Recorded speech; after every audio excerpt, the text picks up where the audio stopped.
Hello and welcome to Pluribus Unum's Fireside Chats. Not as good as FDR's, but it's something. There's no housekeeping or anything like that, so let's get right into the news. The first thing I'm going to go over is the recent primaries that are happening.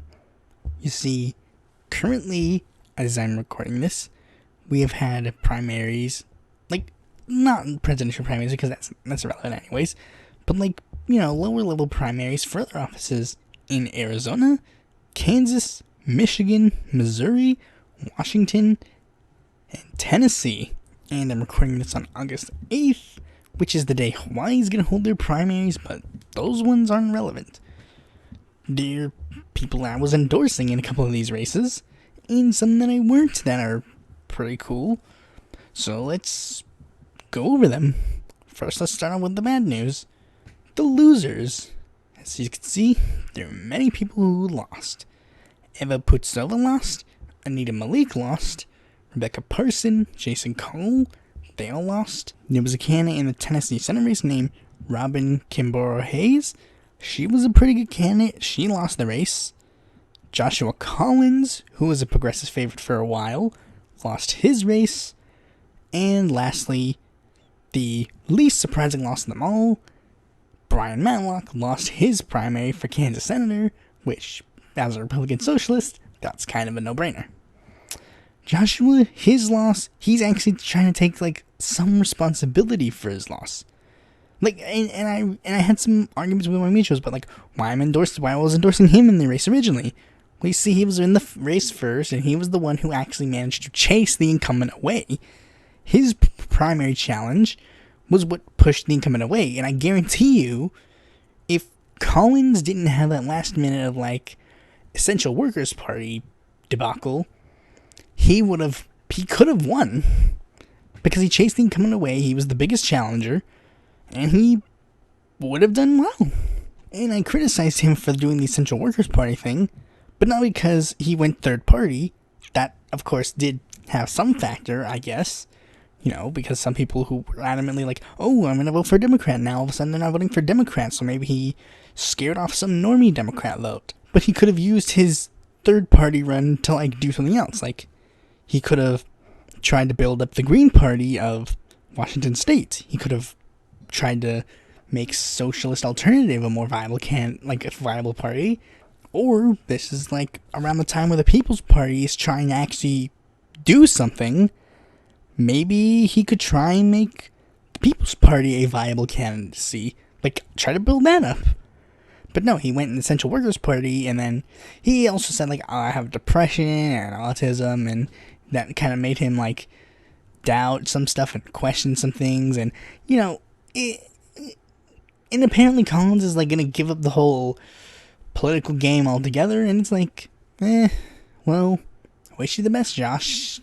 You would have been a fine, hell, you just go to lefty podcast land. You'd make a ton of money there. I guarantee you do the thing Josh does and you'll win. You'll be cool. They'll be you ran for office once. Now he's a podcaster. Pretty lit, dude. There's one thing Wikipedia never seemed to get. Joshua Collins, and this is the last thing I'm going to say about Joshua Collins, he was endorsed by Our Revolution alongside Jason Cole, Rebecca Parson, and Chris Armitage, who ran in the race for a brief period of time, but then dropped out. He was endorsed by Our Revolution like the rest of them. But after his Essential Workers Party thing, his name mysteriously disappeared from the Our Revolution page.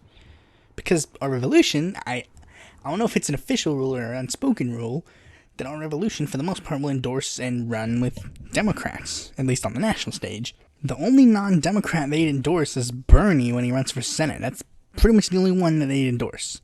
So yeah, Josh, he does take credit for, he's yeah, I probably screwed up, and, it's not a total loss. I'll get to why not in a second.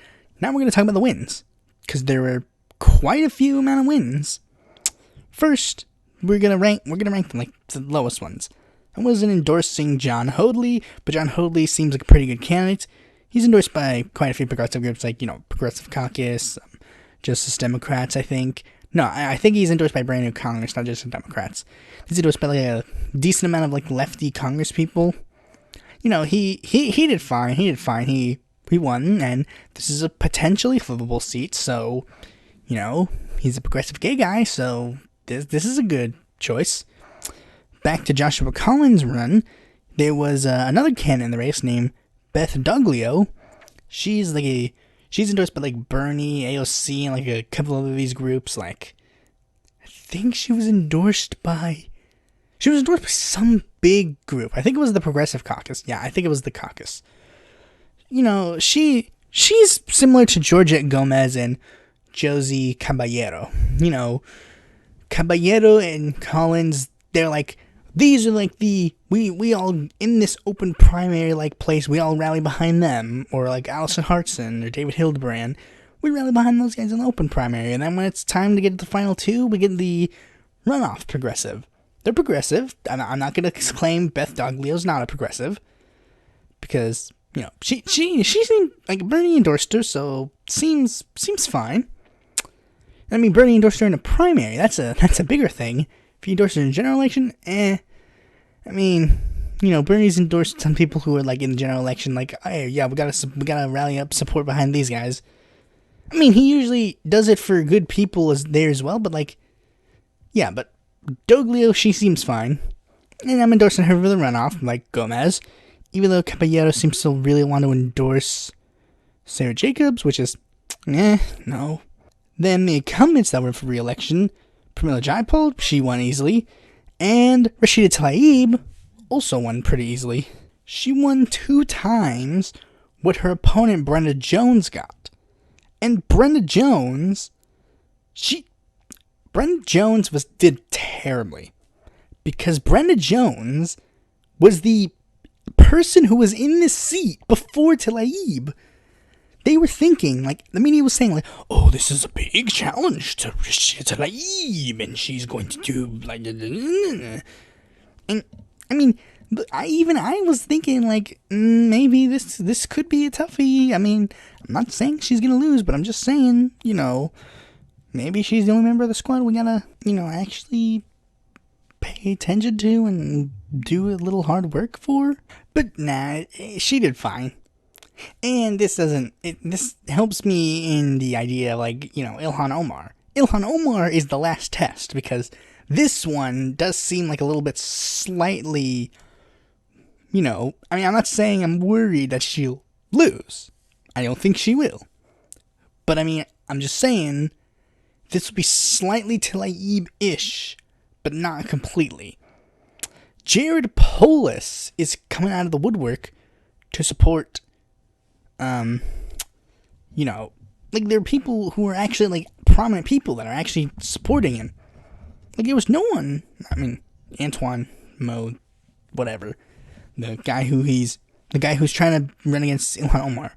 There's also another guy who's like, oh, she didn't call the Pulse nightclub. She called it an act of gun violence. Yes, because that's what it was, you know. I mean, did I see you, like, I mean, did he ever, like, insult Walter Jones for saying like that? No, he's, of course, gonna go after Rashida. She's gonna go after Ilhan Omar, because, look at her. Like, she said it in a video herself. Like, she said, like, every time she's asked these questions, like, oh, I forgot to condemn Al-Qaeda today. Oh, I forgot to condemn female genital mutilation. You know, I forgot to condemn ISIS. I forgot to condemn Hamas. I forgot to condemn, you know, blah blah blah. She's only being asked this because she wears a hijab. That's the only reason she's asked this. Okay, now we're gonna move on to some other wins, because these 2 wins were kind of like, The first one is coming out of that Tennessee Senate race that I just said I lost in. Marquita Bradshaw beat James Mackler. Now, you might not know about this race, so let me tell you. James Mackler was the DSCC endorsed candidate who ran for the Senate race in 2018, then dropped out to endorse Governor Phil Bredesen. Then in this race, Bredesen, Tim Kaine, and the DSCC all went behind Mackler and gave him like millions of dollars.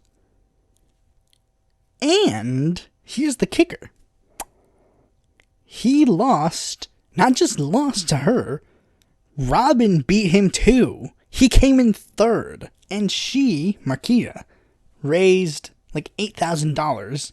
This is a huge win. Though there are some people who do point out like some things, like according to them, like Bradshaw, she got the advantage because she was listed on the ballot the highest. And some people might not have known all the extent of all the candidacies and blah, blah, blah. But here's the thing. Mackler, they were funding him like millions of dollars. And yet people still didn't know who he was. They still went for Bradshaw. They went to her and not him. They went to Robin and not him. Like, DSCC wasted all of their money. And Marquita, she's a good candidate. She is a good candidate. And we should all be backing her. Like, here's the thing. There are people who've been saying, like, oh no, don't talk about it. This race isn't important anymore because... James Mackler was on a list of people in a group called Flip the Senate. There was a political action group that was like Flip the Senate that endorsed Mackler. If they thought this seat was flippable, why can't we say it's flippable? Everybody's been putting their attention to like Mark Kelly, Sarah Gideon, Cal Cunningham, and all these like people like John Hickenlooper. Like, these are the people we need to flip the Senate. I 100% would rather have Paula Jean Swearingen, Antoine Pierce, Marquita Davis, and like Yana Ludwig, or like Richard Dean Winfield to like flip the Senate rather than any of those guys. I don't want these corporate Democrats to flip the Senate. If I'm going to have my website has the Senate endorsements that I want. These are the people I want to flip the Senate. Now, the last big race that actually was a really good one was Missouri District 1, where Cori Bush beat Lacey Clay. The squad has not only doubled plus one. It's doubled plus one. The left is winning. We're winning. Yes, of course, you might say, but you have 1 million endorsements on your loser list. Yes. But here's the thing. Look, you can see we are winning. We beat a DSCC endorsed candidate in Tennessee. We beat a 50-year, like, political dynasty. We beat Joe Crowley. We beat the open seat run for, like, this. And every time they try to run a candidate against us, we beat them. Like, we're winning. And here's the thing I point out. Think about it.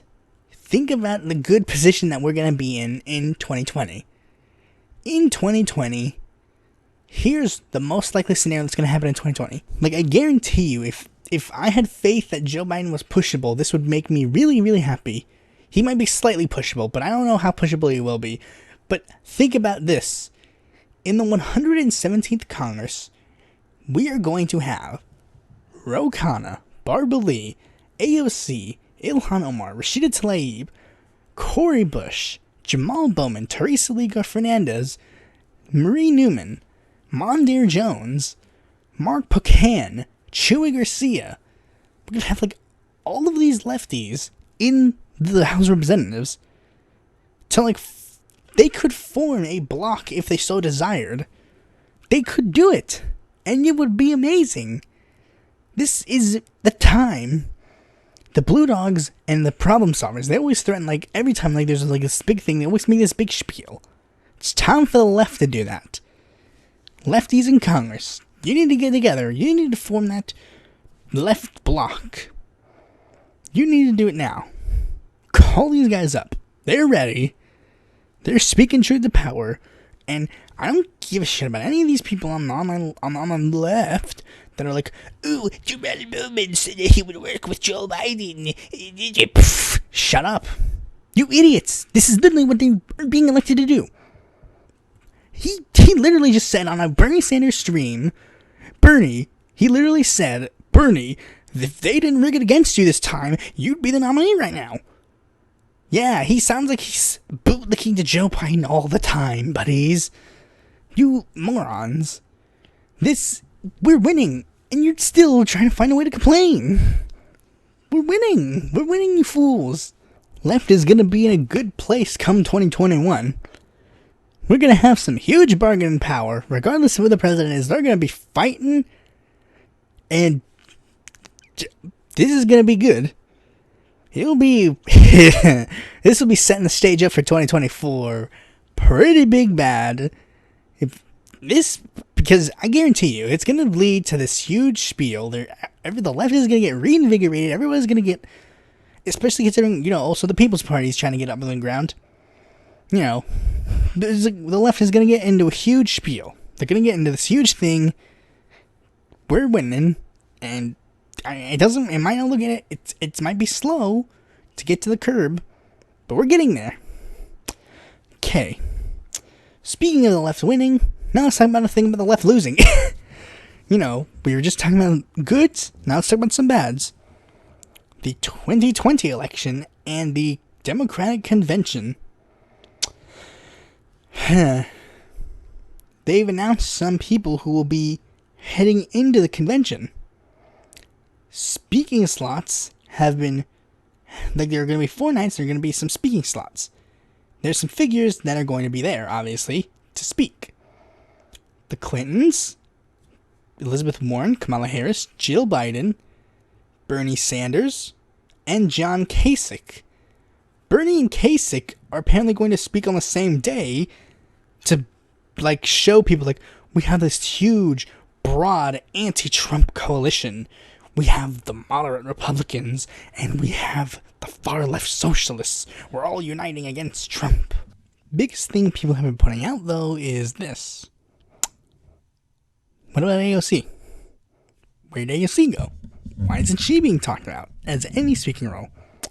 Well, apparently she has been whispered for some speaking roles. And you want to know what they said? Probably not. Yeah, they're probably not going to have AOC in the speaking role. You know why? They're saying that it would be unfair to give her a speaking role, whereas the moderate Dems that helped win the House wouldn't get a speaking role. Some people also said that it would be a dangerous idea because it would give those Trump ads where he tries to link, AOC to the far left. They would be trying to give her they would give it some credibility by having AOC speak there. Here's the thing.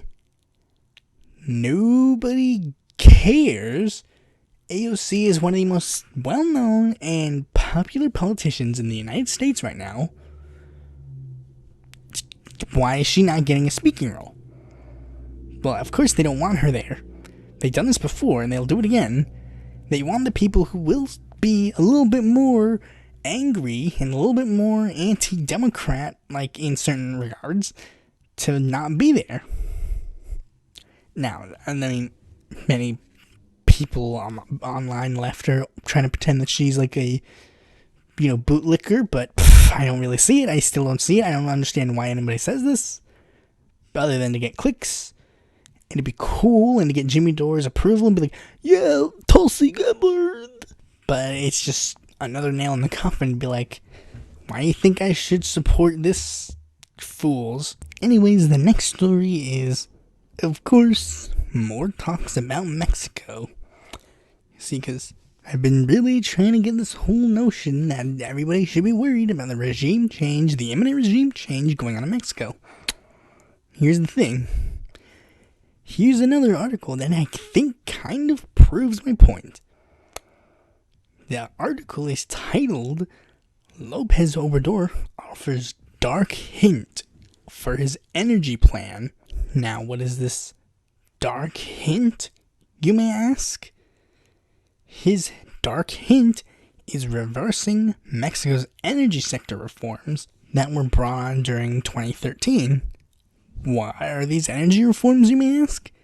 These energy reforms were basically privatization of Pemex. Now, first, I think I should explain all of this for all those who don't know anything about Mexico politics or anything like that. First, what's Pemex? Pemex is the government-run petroleum company created by former leftist president Leonard, who I think I should mention is currently Mexico's most popular president. Now, despite the fact that after Cardenas' term ended, Mexico started to take a bit of a rightward shift, the one thing that they would never touch was Pemex.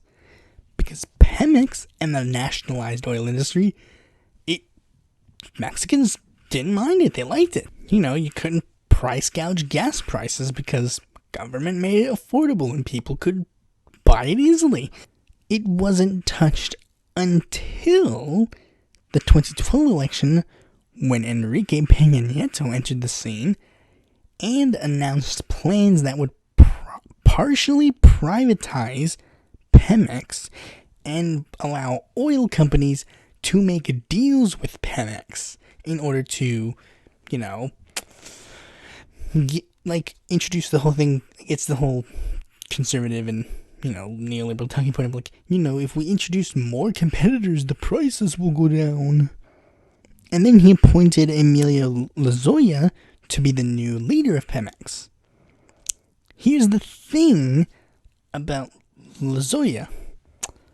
Before he was appointed to be the head of Pemex, he was the head of a Brazilian oil company named Odebrecht. And you want to know something about Odebrecht?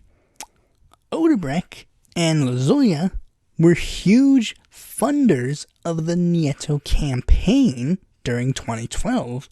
And after Nieto got elected, Lozoya was appointed to the head of Pemex, and Odebrecht received a huge amount of contracts from Pemex to get oil.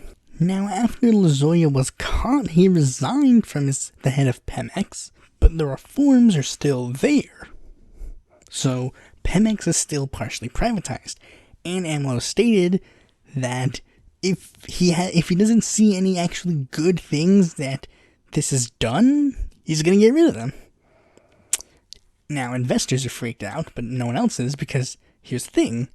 Do you want to know what else the partial privatization of Pemex did? You want to know what that did? It raised gas prices, because now there isn't a set standard. And it didn't help the poorest of Mexico, or indigenous people, who protested Nieto relentlessly. They hated this decision by Nieto.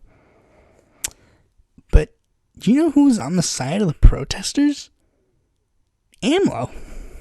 Because he saw what it was doing to Mexico, and as president, he is thinking of reversing a bad policy. Plus, of course, as I mentioned before, this led to some corruption, because people literally were paying Nieto to get oil contracts. So this isn't a dark hint of Mexico's, bad things. This is AMLO doing a good thing for Mexico. But here's the thing. It's a good thing for Mexico. Do you know who it's not a good thing for? The United States of America. After Cardenas nationalized oil in Mexico, they were pissed. And when Nieto started to privatize it, they were like, ooh. And now that AMLO's thinking of renationalizing it, they're pissed again. I came to this conclusion months ago. I'm like, gee, I wonder why, the U.S. would actually really care about instituting a right-wing person in charge of Mexico. Could it be because of their large national petroleum reserves? Much like in Venezuela? So yeah, hashtag hands off of Mexico. This is screwed up. I 100%. We need to fight this aggressively. We need everybody to do hashtag hands off Mexico. Because this is a big thing. This is a really, really big thing. AMLO might be doing a vote on himself next year, so we need to fight this every chance we get. We need to save AMLO. AMLO is our ally. We all really need to do hashtag hands off Mexico. This is Evo Morales or Nicolas Maduro all over again. Except this time, there literally is no reason why they should be doing this. AMLO has done nothing wrong. It's literally just a bunch of oligarchs who really, really hate AMLO. Okay, so now let's move on to the smaller candidate of the day. His name is Kyle Kenley Coatepike. Very unfortunate name. He's running under the Independent American Party, which is a small paleoconservative party that is kind of like the Constitution Party, but for people who don't like the Constitution Party. Here's his platform. Save the internet. Here's one thing it says. Let me just read this. Will you help me save the internet? As you must be aware, the Democrats and Republicans who support a move towards a one-world government have molded the United Nations to propose a global internet that is not controlled by the United States of America, but by a globalist agency. As President Coatepike, I will protect and preserve the sovereignty of the American internet.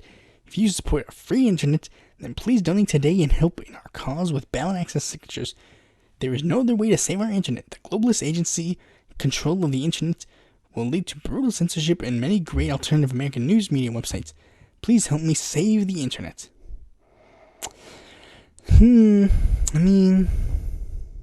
I of course don't want the internet to be censored, but you're talking about this huge big globalist society that isn't really a cool thing. Nobody really thinks that there's a big, people might think that, but, you're not cool.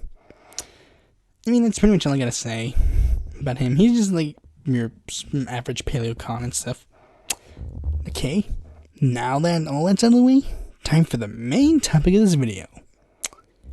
We are talking about a very interesting case. A case that for some reason is still not resolved and doesn't even seem to be close to being resolved. The case of Leonard Peltier. For those who don't know who Leonard Peltier is, he's an American indigenous rights activist who is an enrolled member of the Turtle Mountain Chippewa, also of Lakota and Dakota descent. He was an active member of the American Indian movement that sought to combat racism and police brutality experienced by American Indians, Native Americans.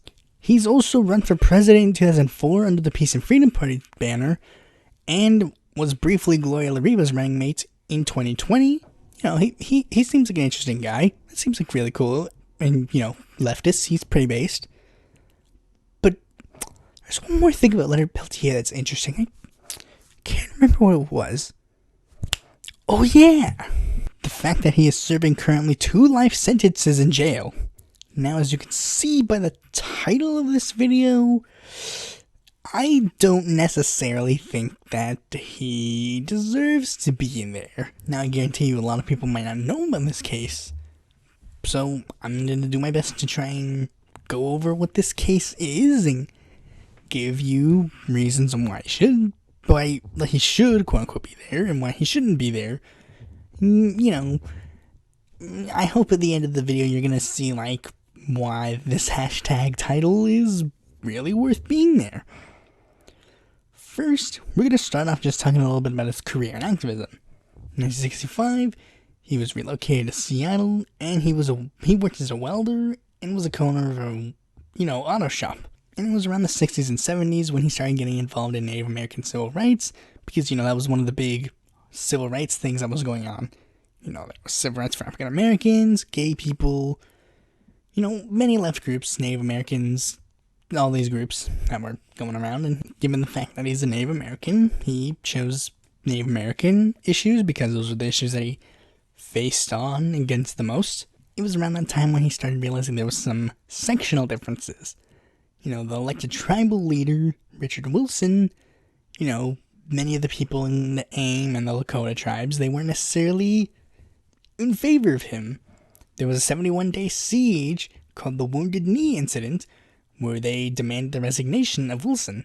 Peltier didn't participate because he was in jail for attempted murder. They don't necessarily talk about that case in particular because that's not the one that people have been talking about.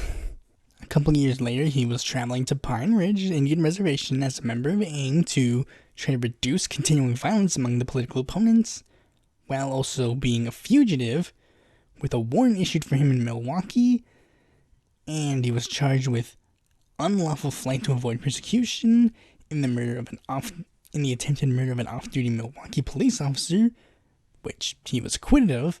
But of course, none of that is the case that anybody actually wants to hear about. The case that we're here to hear about is the shootout at Pine Ridge. On June 26, 1975, Special Agents Jack Kohler and Roland Williams of the FBI were on the Pine Ridge Indian Reservation searching for a young man named Jimmy Eagle, who was wanted for questioning in connection with the recent assault and robbery of 2 local ranch hands. Eagle was involved with a physical altercation with a friend, during which he stole a pair of boots, and at approximately 11:50 a.m., they were driving in separate unmarked cars and reported a red pickup truck which matched Eagle's. Soon after the report, Williams radioed in to a local dispatch that he and Kohler had come under fire from the occupants of the vehicle. Williams radioed in that they would be killed if reinforcements did not arrive. He next radioed in that they had both been shot, and FBI Special Agent Gary Adams responded and also came under gunfire. Adams was unable to reach Kohler and Williams in time, and both agents died within 10 minutes. And at 4 p.m., the authorities recovered the bodies. One of the suspects ended up being Peltier. They were present at the time of the shootings, and they were searching for them, and apparently at one point, Peltier, his thumbprint was found on the handgun that was discovered under the RV's front seat, which apparently matched Agent Kohler's handgun. He was later arrested in Canada and was extradited there, but it was discovered that the information that was in the paper that was used to extradite him from Canada contained false information. One of the documents was signed by a Native American woman named Myrtle Poorbear, who claimed that she was Peltier's girlfriend during the time and saw him kill them. Peltier and others said that Poorbear had no clue about Peltier, and here's the thing. She admitted to lying to the FBI in regards to Peltier, but stated that FBI agents were the ones who forced her to give a testimony. And then she apparently tried to testify against the FBI, but they claimed that she had mental incompetence, so she couldn't. Now here's the other thing. As I described before, it was a shootout that was happening between them, but the testimony of the FBI claimed that the FBI agents were killed by close-range shots to their heads while they were already defenseless from their gunshot wounds. And one of them didn't even make sense because one of the FBI agents, his gunshot wound was him holding his hand in front of his face so that he could block the bullet, and it went through his hand and shot him in the head and killed him. So how could that make sense? That doesn't add up. How can he be shot in the head if he was already shot in the head from a shootout? And they wouldn't even let Peltier submit a self-defense testimony that could have led to an acquittal. Poorbear wasn't the only other person in this case. You see, there were many others who were they were key witnesses to the trial. They stated that they made these many of these witness statements. They were saying, hey, I saw Peltier do what I saw them, walk up or something like that. And then several key witnesses, like Poorbear, stated that they were told by the FBI, threatened by them, to make these statements against Peltier. the two other witnesses literally said that they were tied down to chairs and refused the ability to see a lawyer as a threat to be like, you better testify against Peltier or you're going to stay like this. And another thing that happened was that during the case, they were saying like, oh, we were in a hot pursuit of a red pickup truck. But here's the thing, Peltier didn't drive a red pickup truck. And as stated, at one point they stated that the red pickup trucks were always parked in those areas. So, why would you use this as proof? Does this kind of prove that you didn't need to be there? And then the FBI said, oh, no, we were actually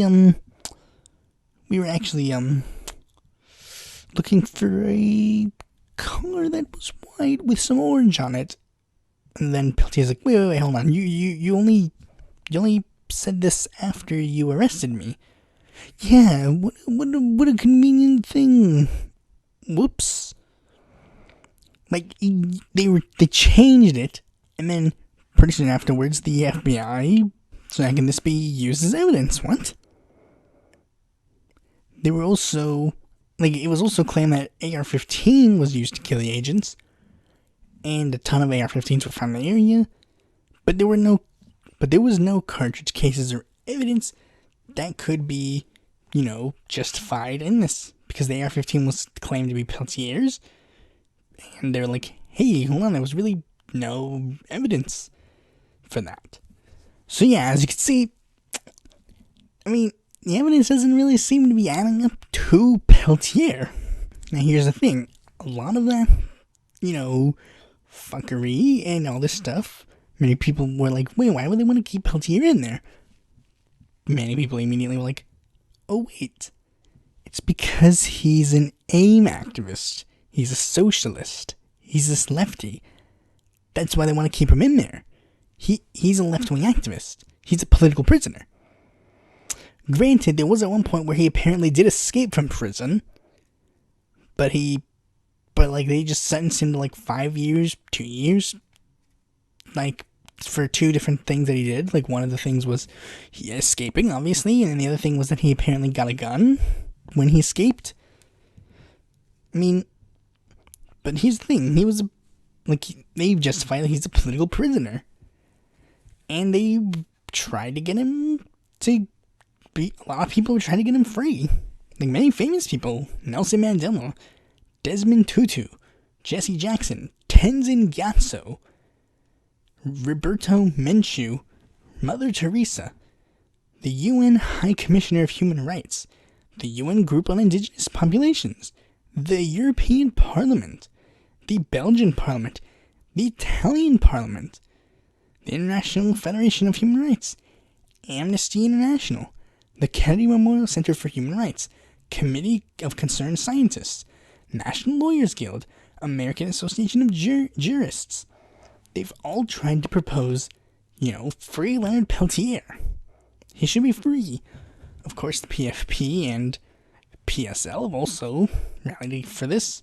A lot of left-wing groups have also tried to rally against this, not against this, for Peltier's release. Because, political prisoner, and as you can see, he was sentenced in the 70s, he's not getting any younger. Here's the thing, he filed, and there were many attempts at clemency. He filed a habeas corpus petition, but it was rejected by the 10th Circuit in 2003. Near the end of the Clinton administration, there were rumors that Bill Clinton was considering granting Peltier clemency, but opponents campaigned against this. 500 FBI agents and families were like, don't do this, he hurt us, don't. In 2002, he filed a civil rights lawsuit to the District Court of District of Columbia against the FBI, who had participated in the campaign against him, saying that they engaged in systematic and officially sanctioned campaign of misinformation and disinformation, and it was dismissed. In January of 2009, George W. Bush just out of nowhere said, no, we're just not going to do it, no. But then came the biggest thing, the biggest president that everybody thought that this could be it. In 2016, the year Obama was slated to leave office, because Obama was being pretty nice in the last year of his run. He was saying, hey, he's just going to pardon a bunch of people.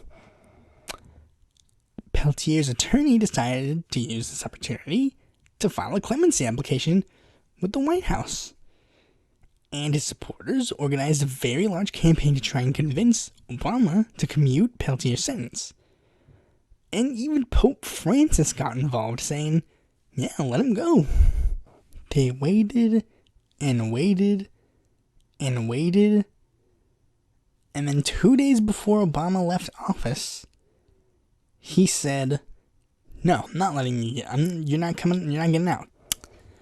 Yeah, Obama let out a literal terrorist that bombed people. Leonard Peltier, it shows he literally did nothing. Like, I mean, it's not even like Chelsea Manning, where Chelsea Manning did something for the good. Peltier, he didn't do anything. This shows he didn't do anything. Like, the trial, it screwed up. He didn't do anything. Now, here's the thing. Even if he did do it, let him out. You want to know why? Let me be completely blunt to any of you Leonard Peltier lovers, because you might love Leonard Peltier, you might not like Leonard Peltier, you might be indifferent to him. Let me just be crystal clear. Even if he did do it, let's give the benefit of the doubt that there's somehow this big piece of evidence that we're all missing, and he legitimately actually did do it. He is a dying 79-year-old man. The reason that he is currently not running under the PSL VP ballot line anymore is because he is a dying old man. He is no threat to anyone. He is not a threat. You know what he's going to do? He's going to sit down on his couch and watch TV when he dies. That's what Leonard Peltier is going to do. I mean, sure, he might do activism. He might still speak out. But for the most part, he's not going to do anything. He's an old man. He can't do any of the big things that he used to do anymore. Why not just let him out? Like, he's appealed to Trump for clemency, but I guarantee Trump ain't gonna do it. Like, that would be a good thing. Like, I just don't get it. Like, and as I said in this show, there is a lot of fuckery going on. They literally say, like, the FBI literally threw out the evidence that they used against Peltier. That's that proof enough that he should be free. Hashtag free Leonard Peltier. Let him go. Let him have the ability to actively campaign on the PFP line this time. Why not? He should be free. I don't get it. Like, he should be free. Like, I mean, when I was originally doing my Peace of Freedom Party video, I was like, hey, there might be wiggle room, but that's because I didn't look into it. When I looked into it, free Leonard Peltier, let him go. He did nothing wrong. That's all I gotta say. Just free Leonard Peltier, free Leonard Peltier, free Leonard Peltier. Thanks for watching this video. Be sure to like, comment, subscribe, and click that bell to be notified when the future video when it comes out. And if you're interested in more content from me, you can go to my website or follow my Facebook, Twitter, or Quora, join my Discord, or check out my articles on the Independent Political Report.